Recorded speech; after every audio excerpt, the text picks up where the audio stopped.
It's not often that an actor picks two drab roles about a middle-aged, grumpy protagonist babysitting a kid and dragging them from one location to another.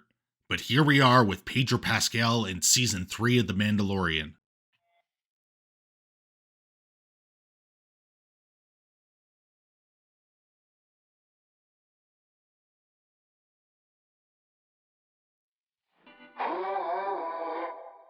While the previous seasons had us invested in the adventures of Mando and the adorable baby Yoda, this time around, the screenplay seems to have been written by a droid suffering from an existential crisis.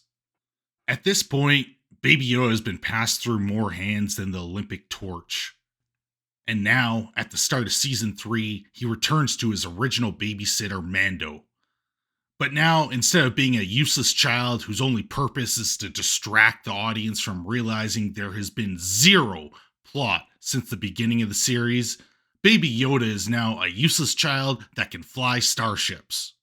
Oh, they fly now! They fly now? They fly now! Honestly, watching this show is like trying to navigate a minefield in a wheelchair. But hey, at least we got some cool looking ships flying around and pew-pewing each other, right? Now, I will say this. The show did manage to surprise me with one thing. It made me want to go back and watch the prequels again. Before we continue, make sure you smash the like button, leave a comment, and share the link on social media.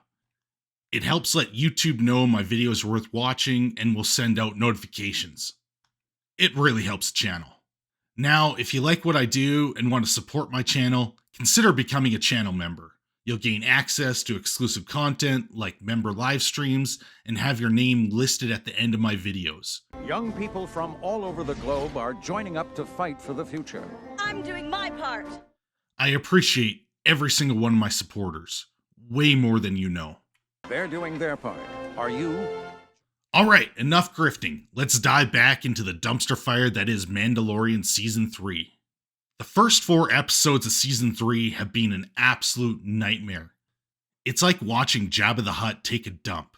You're not sure whether to be disgusted or impressed by the sheer volume of crap flying out. That is one big pile of shit. The performances from Pedro Pascal and the rest of the cast feel lackluster, as if they're phoning it in just for a paycheck. The setting, which is usually a highlight of the show, as long as it doesn't involve sand, feels stale and uninspired. Pedro Pascal looked like he would rather be anywhere else than on the set. Even the droids had more personality than the main characters. But one aspect has remained consistent. Mando is still harder to understand than the mumbled lyrics of a death metal song sung by a chain smoker. To say this season is a bit of a letdown would be a massive understatement. The plot is slow moving and lacks the same level of excitement and intrigue as the first season. The meandering and inconsistent story is harder to understand than hieroglyphics deciphered by a toddler that thinks King Tut is a type of sushi roll. It felt like the writers were struggling to come up with new ideas, and as a result, the show felt repetitive and unoriginal. I think the plot of this season was brought to you by the letter M for meh. Instead of training to be a Jedi, Grogu is now training to become a Mandalorian. The premise is sound, and a Force user becoming a badass bounty hunter would be epic, but it can't work with a baby. He has to get aged up to do anything meaningful in the show, but that won't happen because Disney would then lose its cash cow. And really, the only meaningful thing keeping Star Wars afloat. Even saying that is a massive stretch. So, what is Baby Yoda at this point? Is he just a child with a speech impediment? Because he's suddenly flying ships around and taking part in adventures, but still can't string together a simple sentence.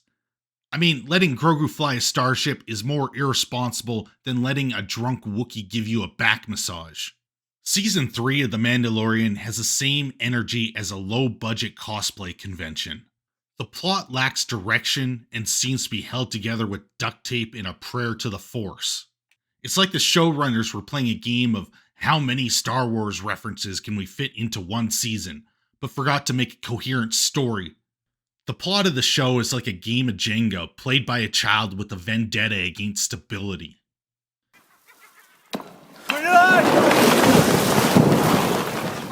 The writing this season is straight up subpar, with clunky dialogue that often feels forced and unnatural. The characters lack depth and development, and their actions don't always make sense. The writing is so bad, I'd rather read the Twilight Saga in its entirety while being waterboarded with Mountain Dew Code Red. One of the biggest disappointments is the pacing. The episodes feel bloated and dragged on, with unnecessary filler scenes that do absolutely nothing to advance the plot.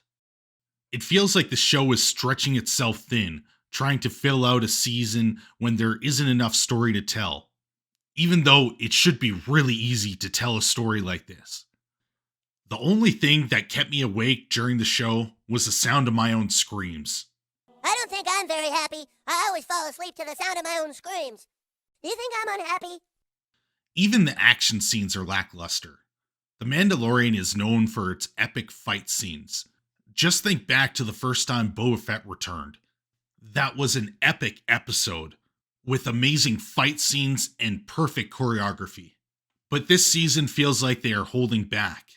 It's like they spent all their money on the Boba Fett spin-off and can't afford to give us anything exciting.